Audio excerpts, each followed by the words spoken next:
बहुत समय पहले की बात है। पहाड़ों की चोटी में बसा एक गांव था जिसका नाम बर्फपुर था। यहाँ हर साल कड़ाके की ठंड पड़ती थी। अरे बाप रे बाप, आज तो जबरदस्त ठंड पड़ रही है। ये ठंड तो दिन ब दिन बढ़ती ही जा रही है। भाई, कहीं हम इस बर्फ में जम ही न जाए। ऐसा लग रहा है जैसे सर्दी इस बार सारे रिकॉर्ड तोड़कर ही मानेगी। हाँ भाई, तुम बिल्कुल सही कह रहे हो। इतनी ठंड लग रही है कि रजाई से बाहर निकलने का मन ही नहीं करता। बस दिल करता है कि पूरा दिन गर्मा गर्म चाय पीते रहें और कहीं जाने की जरूरत ही न पड़े। उसी गांव के एक कोने में एक टूटी फूटी झोपड़ी थी जहां रमेश अपने परिवार के साथ रहता था। रमेश एक गरीब मजदूर था जो अपनी पत्नी सुनीता और 2 छोटी बेटियों पूजा और राधा के साथ शहर के एक कोने में बनी झुग्गी में रहता था। वह दिन भर मेहनत मजदूरी करता था और जो थोड़ा बहुत कमाता था उसी से घर का गुजारा चलता था। ठंड का मौसम आ चुका था और इस बार सर्दी कुछ ज्यादा ही तेज थी। लेकिन रमेश के पास इतने पैसे नहीं थे कि वह अपने परिवार के लिए गर्म कपड़े या रजाई खरीद सके। रात का वक्त था, बाहर ठंडी हवा चल रही थी और उनकी झुग्गी के अंदर भी ठंड का असर महसूस हो रहा था। उनके पास सिर्फ एक पतली सी चादर थी जिसे सुनीता ने अपनी बेटियों पर डाल दिया था। रमेश और सुनीता ठंड में सिकुड़ते हुए बैठे थे। सुनीता ने एक पुरानी साड़ी ओढ़ रखी थी, लेकिन वह ठंड से बचने के लिए काफी नहीं थी। सुनीता ने धीरे से कहा, सुनते हो, अगर हमारे पास और रजाई होती तो कितना अच्छा होता ना, फिर हमें इतनी ठंड नहीं लगती। इस वक्त मुझे इतनी ठंड लग रही है कि तुम सोच भी नहीं सकते, और मैं ये भी जानती हूँ कि तुम्हें भी ठंड लग रही होगी, बस तुम बोल नहीं रहे। काश हमारे पास रजाई न सही लेकिन कुछ लकड़ियाँ ही होती तो हम उन्हें जलाकर थोड़ी गर्मी ले लेते। कम से कम बच्चों को भी थोड़ी राहत मिल जाती और यह सर्द रात इतनी मुश्किल न लगती। सुनीता, तुम ऐसा मत बोलो, वरना मैं भी हिम्मत हार जाऊंगा। तुम चिंता मत करो, मैं अभी जाता हूँ और घर के लिए कुछ लकड़ियाँ लेकर आता हूँ। फिर हम अपनी झोपड़ी को थोड़ा गर्म कर पाएंगे और बच्चों को भी थोड़ी राहत मिलेगी। रात के अंधेरे में रमेश अपने पुराने जूते पहने कांपते हुए बाहर निकला। गलियां सुनसान थीं, लोग अपने गर्म घरों में दुबके हुए थे, लेकिन रमेश को अपने परिवार की चिंता थी। भाई, अगर तुम्हारे घर में कुछ फालतू लकड़ियां हो तो मुझे थोड़ी दे देना। मेरी बीवी और बच्चे ठंड में तड़प रहे हैं। हमारी छोटी सी झोपड़ी इतनी कमजोर है कि अंदर तक ठंडी हवा आ जाती है। कृपा करके मेरी थोड़ी मदद करो। अरे भाई, मेरे पास कोई फालतू लकड़ियां नहीं है। जो भी है वो मेरे अपने घर के लिए ही हैं। तुम्हें हर बार मदद चाहिए होती है, लेकिन मैं हर बार नहीं दे सकता। जाओ, जाकर इस बार कहीं और भीख मांगो, मैं तुम्हारी कोई मदद नहीं कर सकता।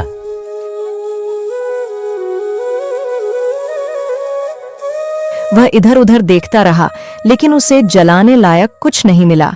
अचानक उसे एक दुकान के बाहर कुछ पुराने गत्ते पड़े दिखे। अरे वाह, ये तो गट्टे हैं। चलो, कोई बात नहीं, अगर लकड़ी नहीं मिली तो इन्हीं को उठाकर घर ले जाता हूँ और फिर सुनीता से कहूंगा कि इसे ही जला लो, कम से कम थोड़ी राहत तो मिलेगी। चलो, अब इन्हें लेकर घर चलता हूँ। उसने जल्दी से वे गत्ते उठाए और अपनी झुग्गी की तरफ चल दिया। घर पहुंचकर उसने गत्तों को जलाया और थोड़ी सी गर्मी उनके छोटे से घर में फैल गई। अरे वाह रमेश, सिर्फ इतने से कागज जलाने से ही झोपड़ी में कितनी ज्यादा गर्मी हो गई। मुझे तो बहुत अच्छा लग रहा है, वरना कब से ठंड से कांप रहे थे।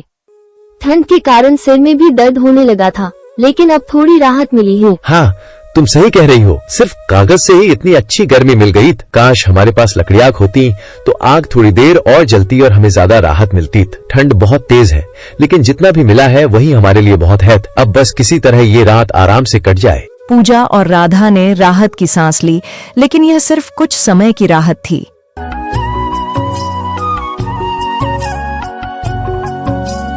अगली सुबह जब रमेश काम पर गया तो उसने देखा कि बहुत से मजदूरों को ठंड के कारण काम नहीं मिल रहा था। ठंड के दिनों में उसका काम और भी कम हो गया था और पैसे की कमी बढ़ती जा रही थी। दिन भर कोशिश करने के बाद भी उसे कोई काम नहीं मिला। थका हारा वह घर लौटा और देखा कि सुनीता भी परेशान थी। उनके पास खाने के लिए सिर्फ थोड़ा सा आटा बचा था। उसने सूखी रोटी बनाई और सबने थोड़ा थोड़ा खाकर काम चलाया। सुनीता, हम तो 4 लोग हैं, लेकिन हमारे पास सिर्फ 3 ही रोटियां हैं। अब क्या करें? किसे कम खाना पड़ेगा और किसे भूखा सोना होगा। बच्चों को तो भूखा नहीं सुला सकते, लेकिन अगर हम में से कोई एक भी कम खाएगा तो भूख कैसे सह पाएगा। काश हमारे पास थोड़ी और रोटियां होती तो सबका पेट भर जाता और कोई भूखा न रहता। आप और बच्चे खा लीजिए, मुझे वैसे भी भूख नहीं है। माँ के लिए तो वैसे भी सबसे बड़ी तसल्ली यही होती है कि उसके बच्चे पेट भरकर सोए। मैं ठीक हूँ, मुझे भूख महसूस नहीं हो रही। अगर जरूरत पड़ी तो मैं पानी पीकर सो जाऊंगी। आपके और बच्चों के पेट में कुछ जाएगा तो आप सबकी तबीयत भी ठीक रहेगी। मेरी चिंता मत कीजिए, बस आप लोग खाना खा लीजिए।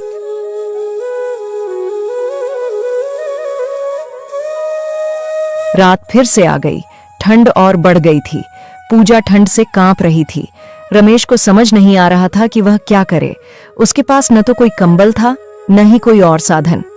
तभी उसे याद आया कि पास की कॉलोनी में एक साहूकार रहता था जो पुराने कपड़े दान करता था। अगली सुबह रमेश हिम्मत जुटाकर साहूकार के घर गया।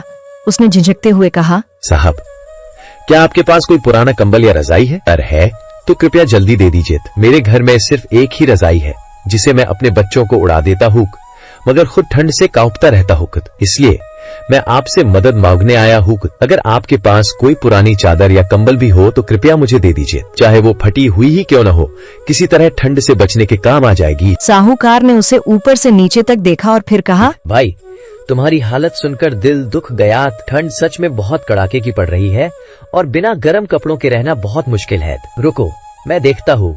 मेरे पास एक पुराना कंबल और एक चादर रखी है, शायद तुम्हारे काम आ जाए। ये फटी पुरानी सही, लेकिन ठंड से कुछ तो राहत मिलेगी। और हाफ, अगर जरूरत हो तो बेहिचक फिर आ जाना, जितना बन पड़ेगा मदद करूंगा। कुछ देर बाद वह अंदर से एक पुराना लेकिन गर्म स्वेटर और एक पतली रजाई लेकर आया। रमेश की आंखों में आंसू आ गए। उसने हाथ जोड़कर धन्यवाद कहा और जल्दी से घर की ओर भागा। जब वह घर पहुंचा तो सुनीता ने उसे देखते ही पूछा, क्या मिला? रमेश ने मुस्कुराते हुए स्वेटर और रजाई दिखाए। सुनीता ने तुरंत रजाई पूजा और राधा को ओढ़ा दी। छोटी बच्चियों ने राहत की सांस ली और रमेश को ऐसा लगा जैसे उसने दुनिया की सबसे बड़ी दौलत हासिल कर ली हो। लेकिन रमेश अब भी चिंतित था। यह सिर्फ कुछ दिनों की राहत थी, स्थायी समाधान नहीं। उसे कोई काम ढूंढना था जिससे वह रोज की जरूरतें पूरी कर सके। उसी शाम जब वह काम की तलाश में निकला तो उसकी मुलाकात शर्मा जी नाम के एक दुकानदार से हुई। शर्मा जी ने देखा कि रमेश ठंड से कांप रहा है और परेशान भी लग रहा है। क्या हुआ रमेश, आज काम पर नहीं गए? साहब, काम ही नहीं मिल रहा। ठंड के कारण मजदूरी भी कम हो गई है। सुबह से कई जगह गया, लेकिन सबने मना कर दिया। घर में राशन भी खत्म होने वाला है।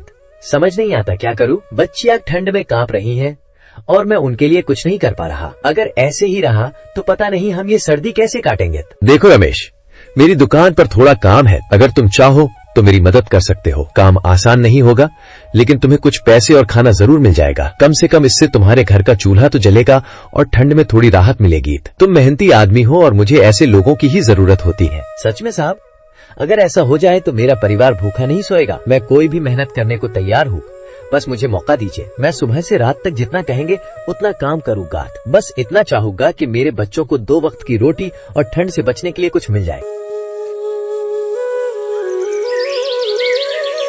उस दिन रमेश पहली बार राहत की सांस लेकर घर लौटा। अब उसके पास एक उम्मीद थी, एक रास्ता था जिससे वह अपने परिवार को बचा सकता था। उसने सुनीता को सब बताया। कुछ दिनों बाद जब रमेश की कमाई थोड़ी ठीक होने लगी तो उसने एक गरीब आदमी को ठंड में ठिठुरते देखा। क्या हुआ भाई, तुम बाहर क्यों बैठे हो? इतनी सर्दी में यहाँ बैठना तुम्हारे लिए ठीक नहीं है। क्या बताऊं भाई, ठंड ने बेहाल कर दिया है। न घर है न सहारा, बस ये फुटपाथ बचा है। भूख से जान निकल रही है, बदन भी जम गया है। कहाँ जाऊं? कोई नहीं जो मेरा अपना है। कभी मैं भी कमाता था, खुशहाल जीवन था मेरा, पर वक्त बदला, सब छिन गया। उसकी आंखों के सामने अपने बीते दिन आ गए। बिना कुछ सोचे उसने अपने पास का एक पुराना स्वेटर उस आदमी को दे दिया। सुनीता ने उसे देखकर मुस्कुराते हुए कहा, अभी हमारे पास भी ज्यादा कुछ नहीं है, लेकिन तुमने फिर भी किसी की मदद की, यही असली अमीरी होती है। रमेश ने सिर हिलाया और अपनी बेटियों को गले से लगा लिया। अब ठंड उन्हें डरा नहीं रही थी, क्योंकि उनके पास एक दूसरे का साथ था और सबसे बढ़कर एक नई उम्मीद थी। रमेश, मैंने कहा था ना कि एक दिन हमारी हालत भी ठीक होगी। इसीलिए कहते हैं कि कभी भी हार नहीं माननी चाहिए। मुश्किलें आती हैं, लेकिन अगर इंसान हिम्मत और मेहनत से डटा रहे तो हालात जरूर बदलते हैं। आज जो तकलीफें थी वे पीछे छूट गई सुना, और हम आगे बढ़ गए, बस क्योंकि हर अंधेरे के बाद उजाला जरूर आता है। अब बस धीरे धीरे हमारी बेटियां भी बड़ी हो जाएंगी और उसके बाद हम इनकी शादी भी कर देंगे। मगर रमेश, मुझे इस बात का दुख है कि हमारा कोई बेटा नहीं है, क्योंकि इनकी शादी के बाद हम दोनों बिल्कुल अकेले रह जाएंगे। अरे सुनीता, ऐसा क्यों कह रही हो? क्या हुआ अगर हमारा कोई बेटा नहीं है? मुझे तो मेरी दोनों बेटियां किसी बेटे से भी बढ़कर लगती हैं। मैं तो बस यही दुआ करता हूँ कि उनका नसीब बहुत अच्छा हो, वे हमेशा खुश रहें और अपनी जिंदगी में आगे बढ़ें। हाँ, ये सच है कि उनकी शादी के बाद हम दोनों अकेले रह जाएंगे, लेकिन इसका मतलब ये नहीं कि हमारी जिंदगी में कोई खुशी नहीं होगी। हम एक दूसरे के लिए ही काफी हैं। रमेश की मेहनत रंग लाने लगी थी। वह रोज ईमानदारी से काम करता और अपनी पूरी ताकत लगा देता। धीरे धीरे उसका काम सुधरने लगा और शर्मा जी भी उसकी मेहनत से बहुत खुश थे। एक दिन जब रमेश दुकान पहुंचा तो शर्मा जी ने मुस्कुराते हुए कहा, अरे रमेश, तुम तो कमाल कर रहे हो। दुकान की सफाई हो या ग्राहक संभालना, सब कुछ बहुत बढ़िया कर रहे हो। रमेश बोला, साहब, बस अपनी पूरी कोशिश कर रहा हूँ। आपने भरोसा किया, यही बहुत बड़ी बात है मेरे लिए। शर्मा जी ने उसे एक नया स्वेटर दिया और कहा, ये लो, ठंड बहुत ज्यादा है, इसे पहन लेना। और हाँ, आज तुम्हारी मेहनत के लिए थोड़ा ज्यादा पैसे भी मिलेंगे। रमेश की आंखों में खुशी थी। अब उसकी जिंदगी थोड़ी सुधर रही थी। पैसे लेकर वह घर की ओर चला। सोच रहा था कि आज वह अपने परिवार के लिए कुछ अच्छा खाना ले जाएगा। रास्ते में उसने एक बूढ़ी औरत को सड़क किनारे ठंड में कांपते देखा। वह कमजोर और भूखी लग रही थी। रमेश उसके पास गया और पूछा, अम्मा, आप यहां अकेले क्यों बैठी हैं? बूढ़ी औरत ने कमजोर आवाज में कहा, बेटा, कोई नहीं है मेरा। कई दिनों से सही से खाना भी नहीं खाया, ठंड भी बहुत लग रही है। रमेश ने बिना सोचे अपने थैले से कुछ रोटियां और सब्जी निकाली और बूढ़ी औरत के हाथ में दे दी। अम्मा, इसे खा लीजिए, इससे थोड़ी ताकत आएगी, उसने प्यार से कहा। बूढ़ी औरत की आंखों में आंसू आ गए।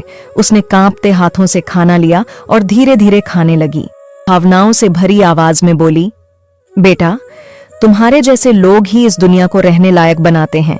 जो खुद तकलीफ सहकर भी दूसरों के लिए हाथ बढ़ाए, वही असली इंसान होता है। तुम्हारी राहें हमेशा रोशनी से भरी रहें। तुम्हारे घर में कभी अंधेरा न आए, तुम्हारी झोली कभी खाली न हो और तुम्हें कभी किसी चीज की कमी न हो। जो खुशी तुमने आज मुझे दी है, वही खुशी हर कदम पर तुम्हें मिलती रहे। रमेश मुस्कुराया और फिर अपने रास्ते चल पड़ा। घर पहुंचकर उसने सुनीता को सब बताया।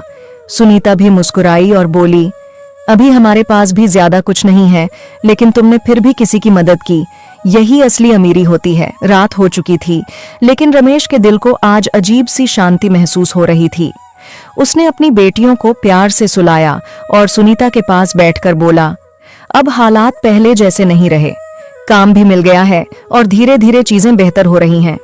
सुनीता ने हल्की मुस्कान के साथ कहा, हाँ, लेकिन असली खुशी तो इस बात की है कि हम मुश्किलों के बावजूद इंसानियत नहीं भूले। आज तुमने जिस बूढ़ी अम्मा की मदद की, वो हमें ये सिखाती है कि जब हमारे पास थोड़ा भी हो, तब भी हमें बांटने का जज्बा रखना चाहिए।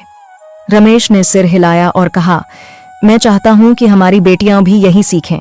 मेहनत करो, ईमानदारी रखो और जब भी मौका मिले जरूरतमंद की मदद करो। कुछ ही दिनों में रमेश की मेहनत और भी रंग लाने लगी। शर्मा जी ने उसे दुकान की जिम्मेदारी बढ़ाकर दी और उसकी मजदूरी भी पहले से ज्यादा कर दी। अब रमेश कुछ पैसे बचाने भी लगा था। एक दिन उसने सोचा कि क्यों न अपनी झोपड़ी को थोड़ा ठीक करवाया जाए, ताकि उसकी बेटियां ठंड में कम से कम चैन से सो सकें। रमेश ने कुछ लकड़ियां और टिन की चादरें खरीदी और खुद ही अपनी झोपड़ी की मरम्मत करने लगा। गांव के कुछ लोगों ने जब यह देखा तो उन्होंने भी उसकी मदद की। कुछ ही दिनों में रमेश का छोटा सा घर पहले से बेहतर हो गया। अब ठंडी हवाएं अंदर नहीं आती थीं और घर में गर्माहट बनी रहती थी। सीख, ये कहानी हमें सिखाती है कि कठिनाइयां चाहे कितनी भी बड़ी क्यों न हो, उम्मीद और हिम्मत से उनका सामना किया जा सकता है। रमेश और उसका परिवार मुश्किल हालातों में भी एक दूसरे का सहारा बना रहा। अगर आप लोगों को ये कहानी पसंद आई तो रमेश और उसके परिवार के लिए वीडियो को लाइक करें और चैनल को सब्सक्राइब करें।